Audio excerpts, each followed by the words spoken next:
नमो भगवते वासुदेवाय नमो भगवते वासुदेवाय नमो भगवते वासुदेवाय नमो भगवते वासुदेवाय नमो भगवते वासुदेवाय नमो भगवते वासुदेवाय नमो भगवते नमो भगवते वासुदेवाय नमो नमः। श्री राम जय जय राम। श्री राम जय जय राम श्री राम जय जय राम। श्री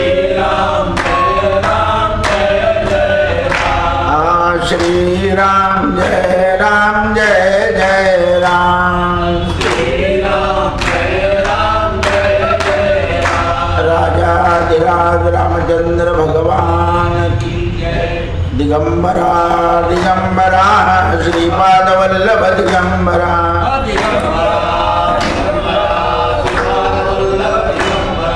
दिगंबरा दिगंबरा श्रीपाद वल्लभ दिगंबरा अवधूत चिंतन श्री गुरुदेव दत्त श्री गुरुदेव दत्त श्री अनंत कोटी ब्रह्मांड नायक राजाधिराज गाणगापूर निवासी भगवान की 19व्या अध्यायामध्ये 24 प्रकारचे गुरु सांगताना गुणमहात्म्य दत्तात्रय आपल्या आईला सांगताय. ऊर्ध्वरेतीत गुरुच्या बाबतीत ऐकण्याची माझी उत्सुकता आहे असं आईनं दत्तांना सांगितलं. आईनं सांगितल्यावर तात्पर्याने दत्त बोलायला लागले. म्हणजे इथे काय शिकवलंय दत्ताने? आईशी कसं बोललं पाहिजे? जाय ना तिकडे काय राहते, आठवा काय काय बोललेलं ते आठवण करून देता दत्त. की काय चुकलंय बेरीज करा, बरोबर काय आणि चुकलं काय याचं पाहून आपलं जीवन जगा. त्याचा पश्चाताप होऊ द्या की आपल्याकडून मातृसेवा झालेली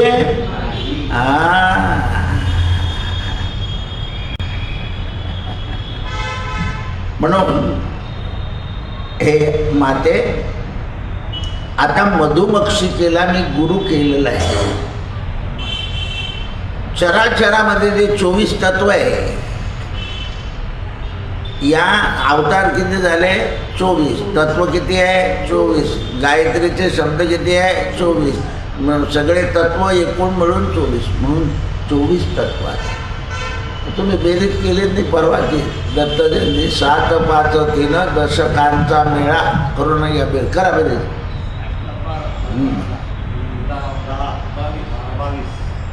7, 5, 3 दशकांचा मेळा. एकतत्व कळा 10वी हरी.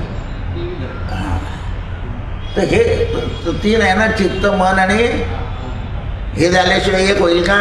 एकूण तत्व 24. हे 24 तत्व जे आहे हे चराचरामध्ये आहे आणि हे तत्व जगाच्या उद्धाराकरता. आता मधुमक्षिका काय करते म्हणाले आई बघ, ती वनामध्ये संचार करते आणि पुष्पातला रस साठवून ठेवते. तसं चराचर जगामध्ये जे चांगले गुण आहे ते घ्यायची सवय कर. कावळा काळा कुट्ट आहे पण पाहुणा आला सांगतो.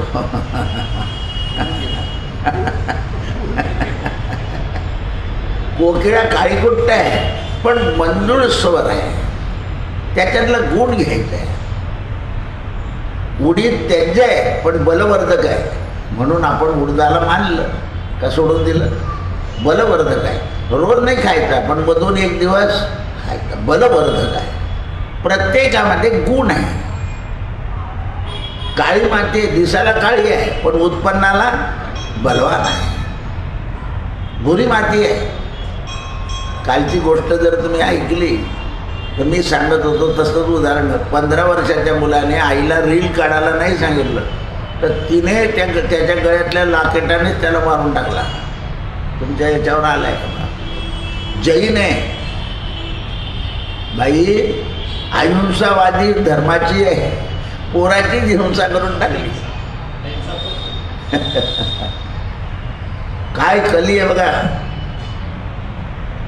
माणसाने संदर्भात पोरं मारून टाकले, बाई मारून टाकले, ठीक आहे, हिला त्याने रील करू दिली नाही म्हणून आईने मुलाला मारून टाकलं. आणि आपल्या महाराष्ट्रातली मुलगी, नवरा जरी मुलाला सांभाळायचं म्हणतो, नाही मी सांभाळीन, पण मुलगा देत नाही. तेवढा फरक आहे. कारण सुसंस्कृत स्त्री आहे महाराष्ट्रातली. आपल्या अपत्याचे हाल होऊ नये, बापाकडे मुलगा सांभाळला जात नाही. दुसरं लग्न झालं की त्याचे हाल नक्की ठेवलेले. आई आहे पण कोणती आहे? सावत्र. तर आता तर सख्खी आई मारते. कलिकाळ. मुलांच्याही मागे नुसत्या संपत्तीने लागू नये. नाही शिकणार, जे करेल ते करेल मुलगा, जिवंत घेईल, काही गरीब जगात जगत नाही. पण आपण त्या मुलाच्या मागे लागून त्याचं जीवन उद्ध्वस्त करतो, हे सुद्धा कळायला पाहिजे. कारण हेवा चालला आहे ना, जाऊचा पोरका पुढे चालला, आपला जात नाही. चांगले गुण घ्या. म्हणून उपवनामध्ये तो पुष्पाचा रस साठवतो. एका ठिकाणी तो कधीच रमत नाही. वृक्षाच्या जाती अनेक आहे, पण तो फुलाचा वृक्षाचा न विचार करता त्यातल्या रसाचा विचार. याच्यापेक्षा नाथ महाराजांनी आणखीन सुंदर लिहिलं आहे. 24 गुरुतत्व एकादश स्कंदामध्ये. त्याची प्रीती फक्त मकरंदाशी आहे, तशी आपली प्रीती निसर्ग फिरत असताना भगवंताशी, की काय सुंदर झाड निर्माण केलं आहे देवाने, काय अमुक चांगलं केलं आहे, असं पाहत तीर्थयात्रा करायची आहे. तिथे रमायचं नाही. त्या यात्रेमधल्या, त्या क्षेत्रामधला तो जो आहे मी, तो घ्यायचा आहे. कारण ही पृथ्वी नाना रत्नांनी वसुंधरा. या भूमीवर नाना प्रकारचे रत्न आहे, नाना प्रकारचे पुरुष आहे, नाना प्रकारच्या स्त्री आहे. आणि इथे हे उत्पन्न होतच. म्हणून ते म्हणतात, भ्रमराचा गुण जो आहे तो सर्वत्र भ्रमण करणे राहण्याचा त्याने निर्णय घेतला आहे. मला सुद्धा भिक्षेकरता भ्रमण करायचं आहे, म्हणून मी त्याला गुरु केलं. आईला पटवून दिलं. कारण माझी मूळच हेतू आहे तो भ्रमण करणे, आणि भ्रमण करून भिक्षा मागणे, आणि कुठेही रमणं नाही. योगी रमला की गमला. योगी चलता भला. म्हणून काही महात्मे कुठे प्रगट होतात, कुठे काम करतात, आणि समाधीला पुण्यात गावाला येऊन जातात. कारण रमत नाही ते. रमले की गमले. आपण कुठेही रमून जातो, गप्पा मारता मारता ड्युटीला अर्धा दांडी, पोचतच नाही कामावर. तो कधीचाच भेटला नव्हता, म्हणजे जाऊ दे ना, काम कर. काम न केलं तर पाप होईल, तो निघून गेला तर काही नुकसान होणार नाही. म्हणून मधुमक्षिका आणि गाममक्षिका 2 प्रकार आहे. वा, कसं समजवलं आहे. मधुमक्षिका गावात रमत नाही, म्हणून ती घाणेत जात नाही. गावातली घाणेत जाते. इथून उठली राम मंदिरातून चालली भजी गल्ली.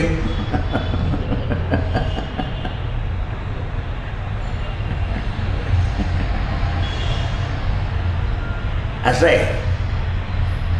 हे लक्षात आलं पाहिजे.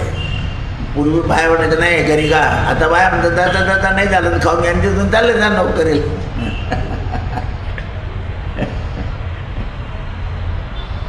मधुमक्षिका, ग्राममक्षिका आणि वनमक्षिका. वनामध्ये भ्रमण करणाऱ्या मक्षिकेप्रमाणे मला जगायचं आहे, गावातल्या मक्षिकेप्रमाणे नाही. गावातली मक्षिका सोय होते तिथेच जाते. आणि नेहमी सोयीची सवय लागली की मनुष्य आळशी. असं आहे. ते काही लोक आरतीची वाट नाही पाहत, आरतीच्या प्रसादाची वाट पाहत. असं आहे,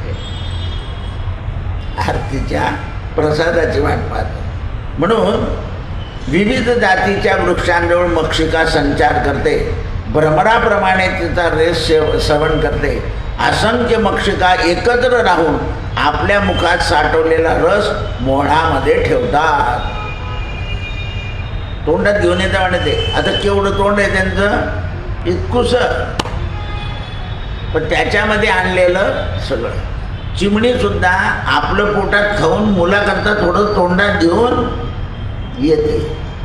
आईसुद्धा थोडंसं खाते आणि थोडं मुलाकरता ठेवते. हा आईचा गुण आहे, आई. म्हणून योगी केव्हाही आला दारापुढे तर आईने तर माई दोनच शब्द म्हणतो. भिक्षान देही आई, नाही तर भिक्षान देही माई. ही योग्याच्या तोंडात नेहमी असते. ही शब्द आहे, कारण ही हा ईशावास्यातला मूळ शब्द आहे.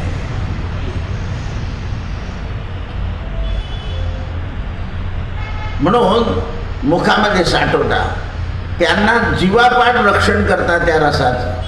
आणि तो रस मात्र वैद्य औषधात टाकून देतो. तो उष्ट आहे, कसा अपवित्र आहे.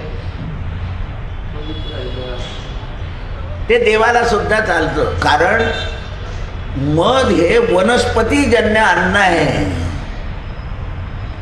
वनस्पतीजन्य ते अन्न आहे. म्हणून जन्म झाल्याबरोबर या दुसऱ्याच्या अन्नाची सवय न लावता वनस्पतीजन्य अन्नाची सवय लावायची. म्हणून बाळाच्या तोंडावर मधुपाता मधुरेता मधुक्षंधवा मधुरो मधुमक्तम मधु मधु मधु असं ते मध आहे. माझं नसलं मध तर आम्ही म्हणतो गुळ टाक,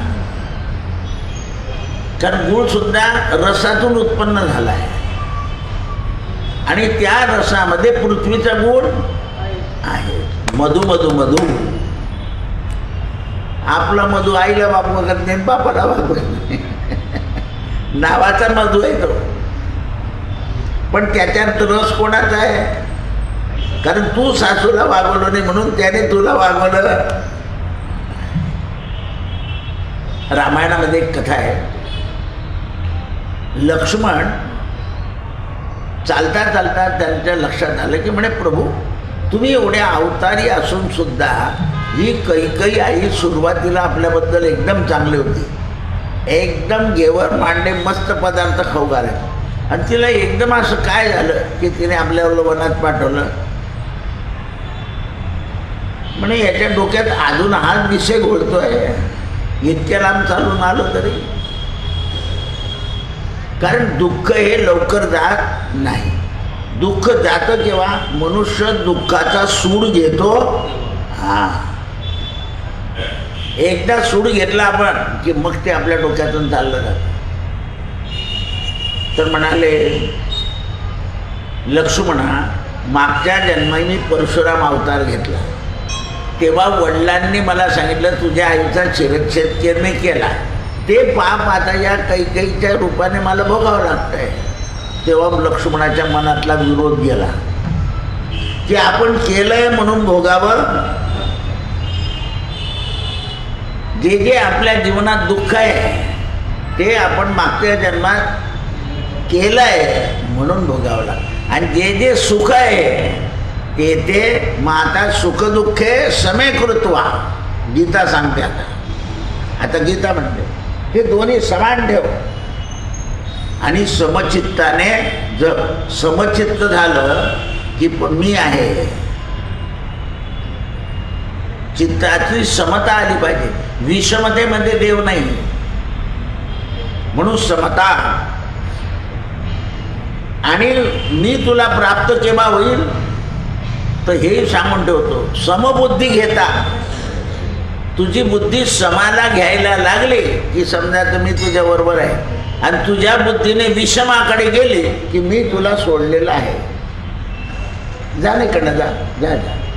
समबुद्धी घेता समान श्रीहरी, शमदमावरी हरी झाला. जोपर्यंत आपल्यामध्ये विषम बुद्धी आहे तोवर 47 पारायण केले तरी काही उपयोग नाही. परवा एका विद्यार्थ्याने मला विचारलं होतं की मी भगवद्गीता मुखोद्गत म्हटली, मला शंकराचार्यांनी 25,000 रुपये बक्षीस दिलं, तरी मला ती गीता उमजत का नाही. म्हटलं तू जर येताना जगद्गुरूच्या पायावर मिळालेले पैसे ठेवून दिले असते आणि डोकं ठेवलं असतं तर त्यांनी बरोबर आशीर्वाद दिला असता की बुद्धिवान भव. तू बक्षिसाकरता म्हटली आहे गीता,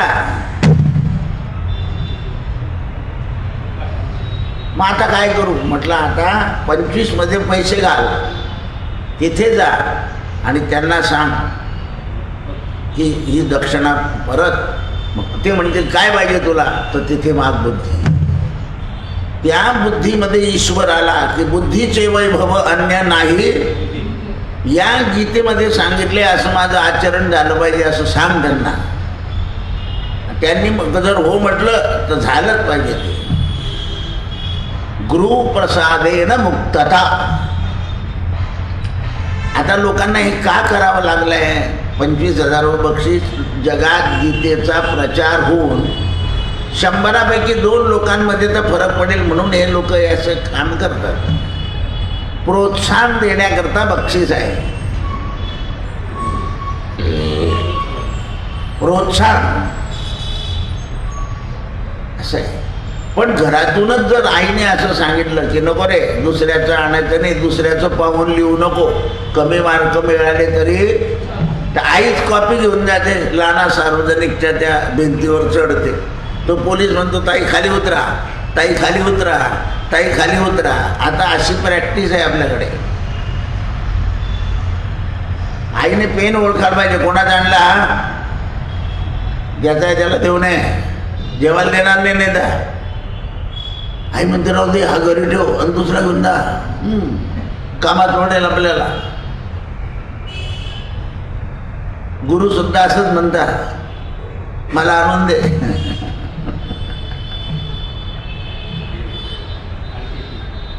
असं आहे ते अडकलेले आहे, तर तुम्हाला कुठून मोकळं करतील ते. म्हणून योगी रमताने गमता भला. रमला की गमला. योगी या दुर्लभ. माऊली म्हणते तो योग्यांना सुद्धा दुर्लभ आहे, पण भक्ताला तो सुलभ. हो, भक्ताला सुलभ ना. आपल्या महाराष्ट्रात तर देवाने कामं केले. चोखोबाच्या घरी ढोरं वडले, नामदेव महाराजांच्या घरी अन्न पुरवलं आहे, चोखोबा आपल्या सेना नावीकडे दप्तर राजाची वस्तारा मारून करून दिली. एवढंच नाही, जनाबाई बरोबर दळलं, गोरोबा काकाबरोबर मडके घडले विकले. महाराष्ट्रासारखा प्रांत नाही. पण तुम्ही महाराष्ट्रातला माणूस कधीच कलकत्त्याला राहायला जाणार नाही. जो महाराष्ट्रातला नाही तोच जाईल, गेलाही ना तर तिकडून कमाई करून पुन्हा तिकडे येऊन जाईल. तो रमत नाही कुठे, कारण तो महाराष्ट्र आहे, तो मोठं राष्ट्र आहे. बाकीचे राष्ट्र नाही, प्रदेश आहे. मध्य प्रदेश, उत्तर प्रदेश, हिमाचल प्रदेश हा राष्ट्र आहे. आणि आणखीन एक राष्ट्र आहे सौराष्ट्र. असे त्यागी क्षत्रिय होऊन गेले आहे, नुसतेच भोगी नाही. म्हणून त्यावेळेस ते रस सेवन करतात. असंख्य मक्षिका एकत्र राहतात, जीवापाडत्या मोहाचं रक्षण करतात. लोभामुळे लोक त्यांचा घात करतात आणि ते मदाचं औषध गुण ठाऊक असणाऱ्या लोक मोह जाळून टाकतात. मधुमक्षिकांना मारून मध मिळवतात. संग्रह केल्यावर त्यांना कसं बरं वाटेल.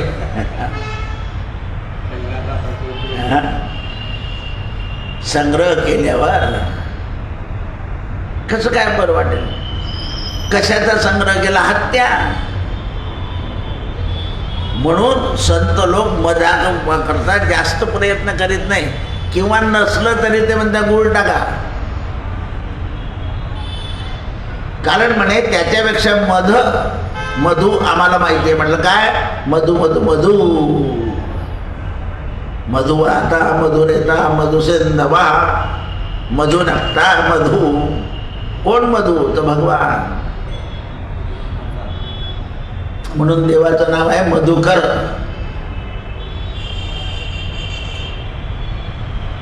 सदा विरत असतात. आवडी निवडी स्वाद संग्रह आदी ही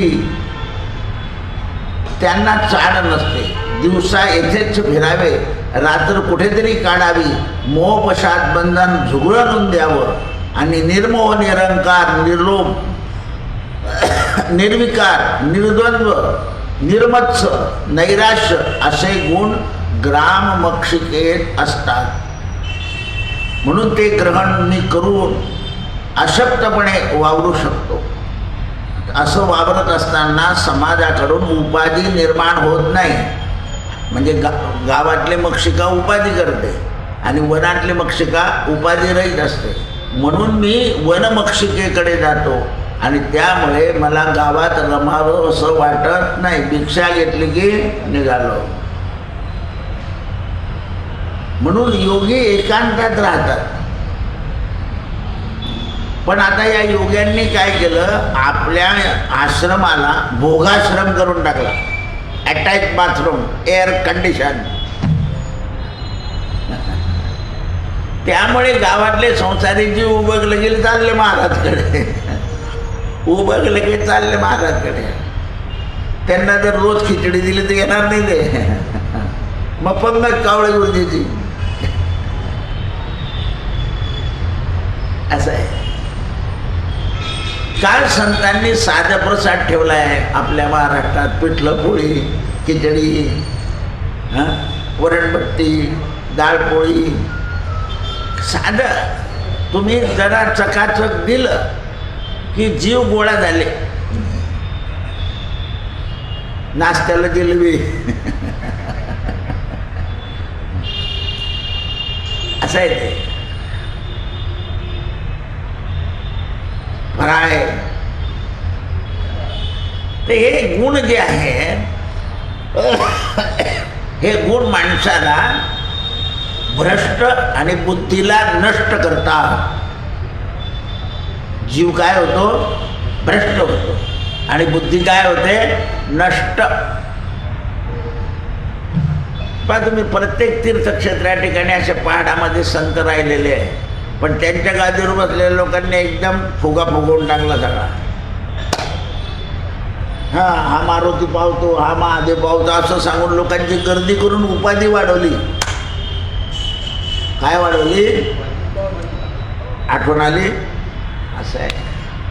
कळत नाही आपण उपाधी वाढवता. मला मागे आमच्या एका इकडे मंगल कार्याला गडबड. उपाधी वाढेल, कॉम्पिटिशन होईल, इलेक्शन उभं राहील. मस्त राम. तुम्ही नसले तर कुत्रे असतात, कुत्रे गेले की माणसं येतात. लोक म्हणतात ना, एक कुत्रही नव्हतं तिथे.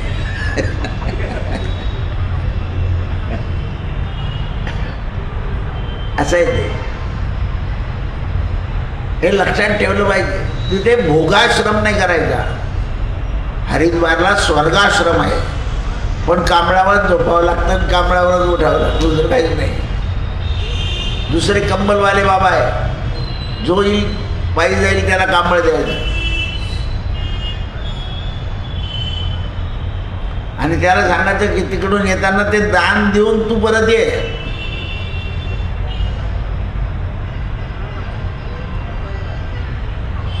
या गडावर गेले लोक, जुन्या गडावर. एका महात्मा तिकडून उतरून आला आणि जाणाऱ्या एका बाईला काठी देऊन टाकले. आज होतं बरोबर लक्षात आलं. इकून जाणाऱ्या बाईला झालं काम याचं काठी तुम्ही.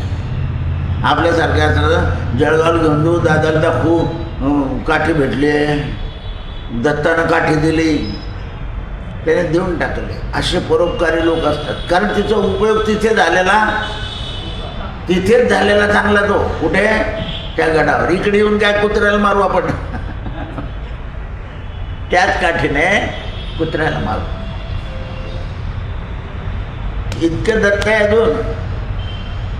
त्या दत्त मामानीचं फळ आहे. त्याने तर मला सांगितलं नाही. दत्त मामानीचं फळ आहे.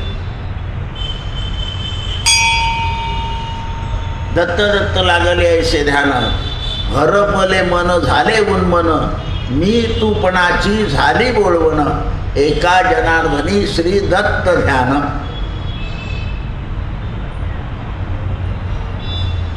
खूप पाणी होतं, म्हणजे पाऊस होता त्या दिवशी.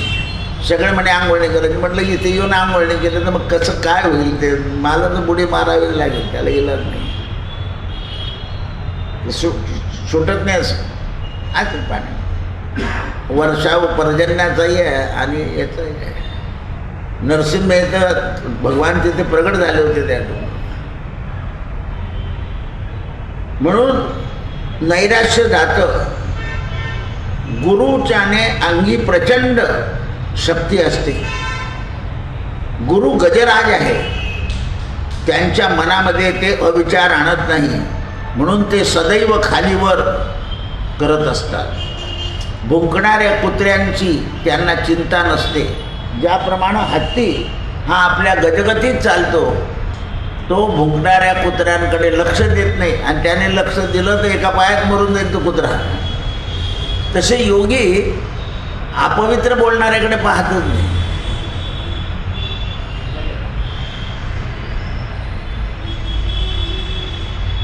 त्यांच्या मनात खेद येत नाही. आणि कारण द्वैत राहिलेलं नसतं. शिक्षण मला गजराजानं दिलेलं आहे. गजराज माझे गुरु आहे. बस, हत्तीला गुरु केलं. मीच तो आहे ही जाणीव मला निर्माण होते. जीवाला सतत भीती वाटते, गजराजाला भीती वाटत नाही. म्हणून मी अन्य मृगाहून पळू लागतात अशी काळाची भीती जीवाच्या मागे लागलेली आहे. म्हणून म्हणतात, काळाची या उडी पडेल बा जेव्हा, सोडवे ना तेव्हा मायबाप. काळाची भीती जीवाच्या मागे लागलेली असते. रात्रंदिवस तो सावधान राहून सुद्धा त्याच्या हाती काहीही लागणार नाही. आपण सावधान राहिलो तर सावधान राहून आपल्या हातात काय राहणार. मग आपण दक्ष राहिलं पाहिजे. कुठे दक्ष राहिलं पाहिजे? तर आपलं लक्ष कुठे आहे? जसं अर्जुनाला विचारलं, अर्जुन तुला काय दिसतं? म्हणे फक्त माशाचा डोळा, बाकीचे म्हणे अमुक दिसतं. म्हणजे मार, तुला द्रौपदी मिळणार. घरी आल्यावर आईला विचारलं, भिक्षा आणली आहे? काही लोक म्हणतात इतके कसे काय पांडव येडे होते की त्यांनी भिक्षा नाही, आईने त्यांना कशाकरता पाठवलं होतं? भिक्षेला. म्हणून त्यांनी सांगितलं आम्ही भिक्षा घेणं, समान वाटून घ्या. परत विचार केला का त्या वाक्यावर? तिला माहिती होतं माझे मुलं समबुद्धीचे आहे. जरी एक स्त्री दिली तरी कलह होणार, शेवटपर्यंत झाला. मर्यादा घालून दिली. धर्मराजा आणि द्रौपदी बोलत असताना दुसरा भाऊ मध्ये आला. 6 महिने शिक्षा. अर्जुनाच्या नशिबी आली ती. कारण हा घमेंडी होता. ज्याला घमेंड असेल त्याची जिरते. आपण घमेंडच केलं नाही तर जिराचा काय प्रश्न आहे? म्हणून एखादी आई सकाळचा भात संपवायचा असेल तर मुलगा विचारतो तिला, आई केला जिरा भात केलाय म्हणे. तोच सकाळचा भात तव्यावर टाकते, मस्त तूप टाकते, जिरं टाकते, वरतून झाकून देते. तो म्हणतो सकाळपेक्षा चांगला झाला. ती हसते. काय केलं तिने? जिरा भात केलाय. पण टाकून दिला का? असं आहे. थोडंसं हिंगही टाकून देते आणखीन. कारण ती अन्नपूर्ण आहे. आता स्त्रिया पुड्या पूर्ण आहे, पुड्या घेऊन या म्हणतात.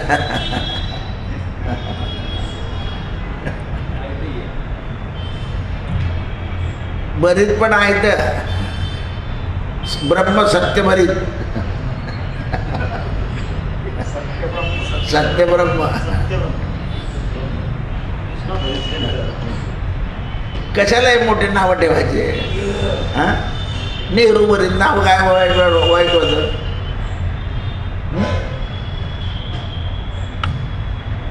म्हणजे मनुष्य काय करतो बघा, त्या भरिताला ब्रह्म शब्द लावून टाकला. वांगे घेतले मेरूनचे आणि नाव ठेवलं भालोच.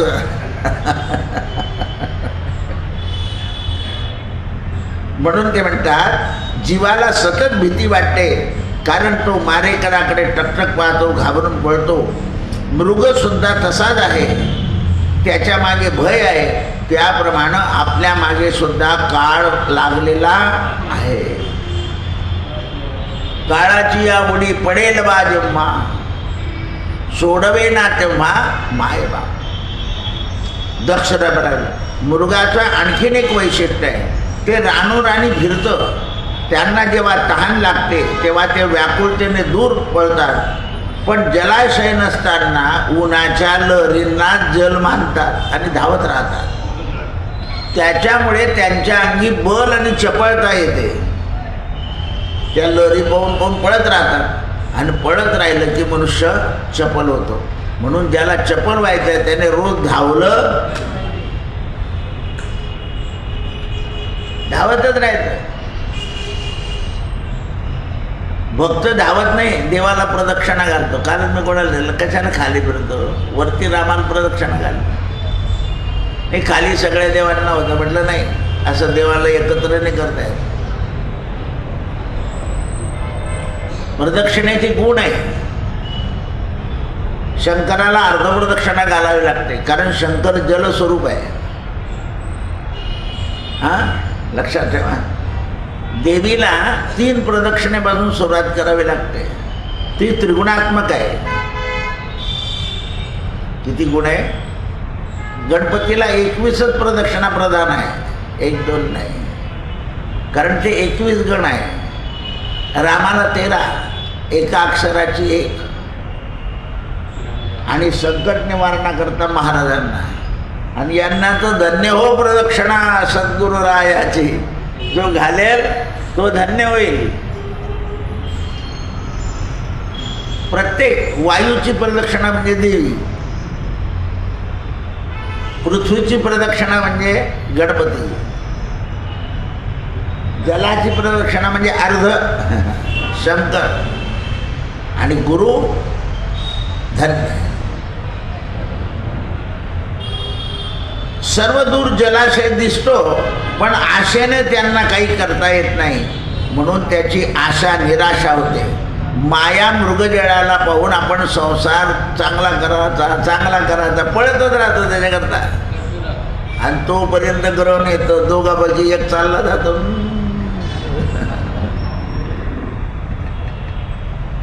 कुठे सुख सुख म्हणत दुःख ठाकोनी आले, सकळ भजन गेले, चित्त दुश्चित झाले. चित्त दुश्चित होऊन जातं. पंडूराजाचं हेच झालं. एका हरणीचं जोडं तोडलं, श्राप झाला. शेवटी पंडराजा गेले. माद्रीने पाहिलं की आपल्यामुळे हे घडलंय, म्हणून कुंतीला सांगितलंय पोरही तुझे, मी चालले सांभाळ, माझ्यामुळे गेलं. अगं म्हणे तुझा काही दोष नव्हता त्याच्यात. म्हणे नाही, दोष माझाच होता, माझ्यामुळे झाला. कुंतीने सगळ्यांना रक्षण करवलं. म्हणून काही लोक कुंती म्हणत नाही, कुंता म्हणतात. अशा प्रकारे सद्गुरुपदी लीन होण्याकरता मी मास्याला गुरु केलेला आहे. यांना शरण जातो मी. तेच सगळ्याचा त्याग करता. मासाचं जीवन उदकात, तसं माझं जीवन गुरु तारक आहे. गुरु तारक तारक, आणि गुरुचा मंत्र महातारक, तो तारणारा आहे. म्हणूनच मला उदकापासून, माशापासून मला गुण घेता आला. पाण्यातील मासा झोप घेतो कैसा, जावे त्याच्या वंशा तेव्हाची कळे. मी ना गुरुचे आणखीन एक लक्षण म्हणजे मन गळगोळ्यांच्या अभिलाषात लुप्त झाले. जसा मासा गळाला चिटकून जातो आणि नाश पावतो, तसं आपलं मन मोहामध्ये चिटकून जातं. लोभ हा प्रत्येकाला वाटतो. मी मोठा महाराज झाला पाहिजे, मोठा महाराज झाला पाहिजे, मोठा महाराज झाला, फसला. योग असेल तर होय, योग नसेल तर नाही होणार. आणि मग मागून कळतं की जर आपण गादीवर बसलो असतो तर आपलं कर्तृत्व दिसलं नसतं, आणि मग दुसऱ्याचं कर्तृत्व काय दिसतं. हो, मग आत्ता केलं त्यांनी, पण काय वैभव झालं त्यांचं. म्हटलं त्याचं मन अटकलेलं नव्हतं, आपलं चिटकलेलं होतं. एरोटाईट, एरोटाईट. कांजीच्या टोपीवर पाऊस पडला की माशा बनबन करता, साध्या टोपीवर येत नाही माशा. असं आहे मोहाचं मोहळ. म्हणून हे सप्ते हे पुण्य संपादन करण्याकरता केले पाहिजे मठामध्ये. की वर्षातलं एक आहे ना, कोणाजवळ काहीच मागायला द्यायचं नाही, आपलं जे आलं आहे ते संपवायचं, त्याच्याने पुण्य वाढतं. आपण गोळा करण्याकरता सप्ताह करतो. पाहून काढाने 2-4 बोखे, मग इथे कापू त्यांना.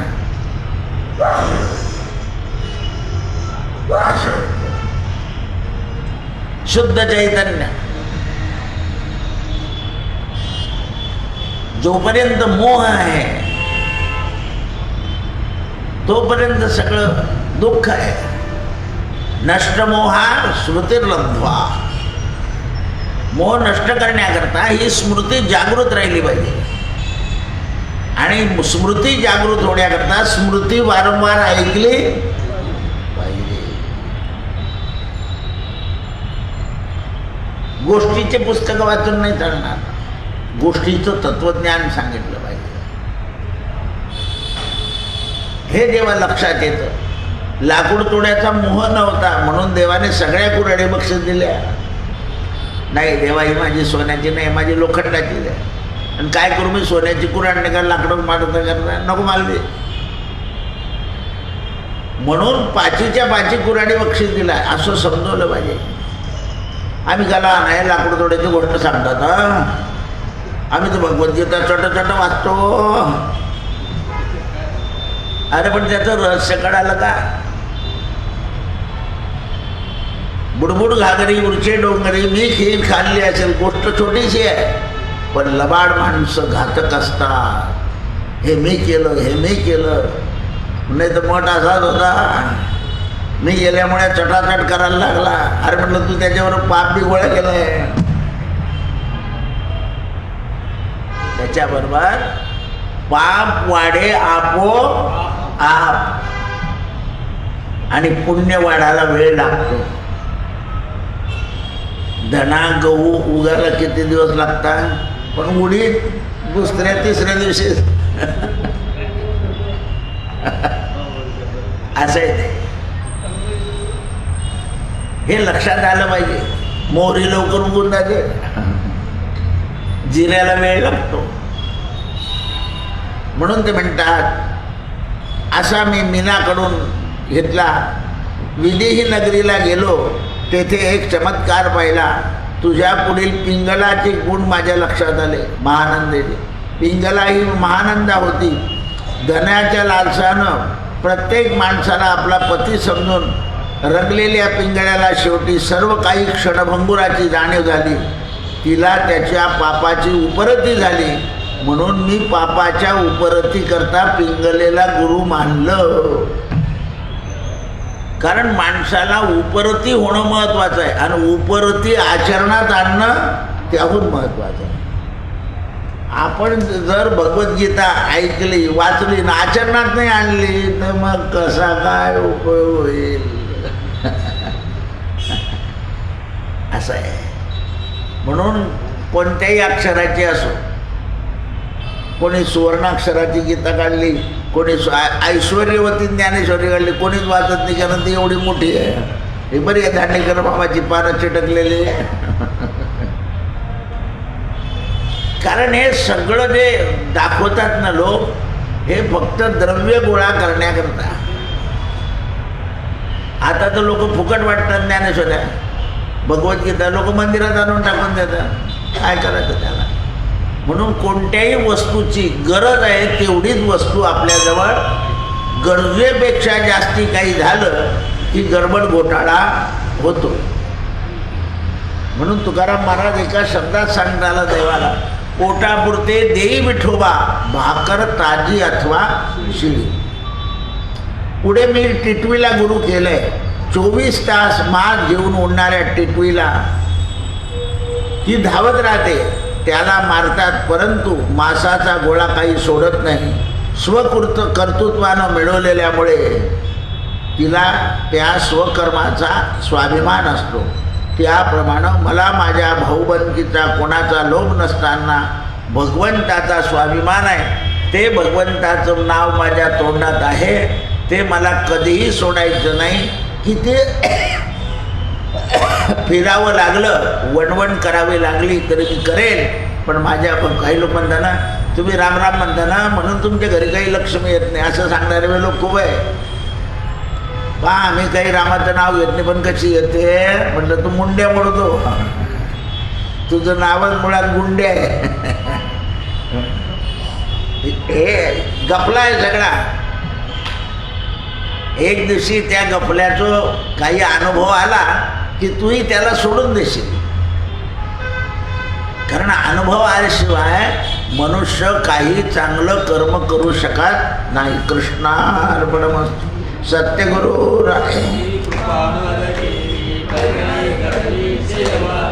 सापडविले वाटे मस्त की